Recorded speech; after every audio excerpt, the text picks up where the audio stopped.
Merci beaucoup, Président. J'irai directement à mes conclusions pour tenir dans la minute.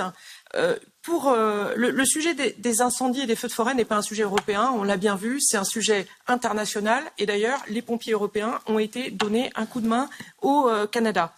Donc nous devons mieux prévenir. Et à ce titre-là, comme l'a dit le collègue, il est important que nous ayons des outils pour que la population soit sensibilisée. Donc en France, non seulement nous avons eu cette nouvelle loi de juillet 2023, nous avons aussi une météo des forêts qui permet d'avoir une compréhension par les habitants du risque. Échanger les bonnes pratiques. Nous devons être plus résilients en replantant des espèces qui soient plus résistantes aux évolutions du climat, notamment à la hausse du CO2 dans l'atmosphère, et qui brûlent moins, parce que ça va continuer.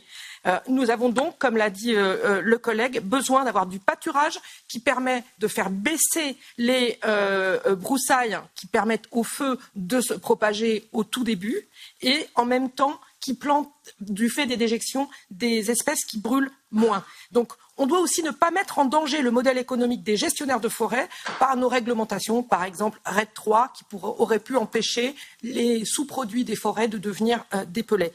Pour mieux résister, nous avons besoin de bénévoles. On l'a vu en Grèce. Quand les feux prennent une grande proportion, nous avons besoin de bénévoles. Et donc, il est important que nous fassions bouger la directive sur le temps de travail des bénévoles pour le sujet de la résistance aux pompiers. Sur le sujet à l'eau, je ne saurais trop parler du fait qu'on doit remplacer l'eau potable pour les pompiers par de l'eau réutilisée, exemple ce qu'ont fait les caves coopératives dans le Sud, et doper les investissements RESC-EU. Et je terminerai par ma solidarité pour le peuple grec qui vit le plus gros incendie qu'a jamais vécu notre Union. Merci.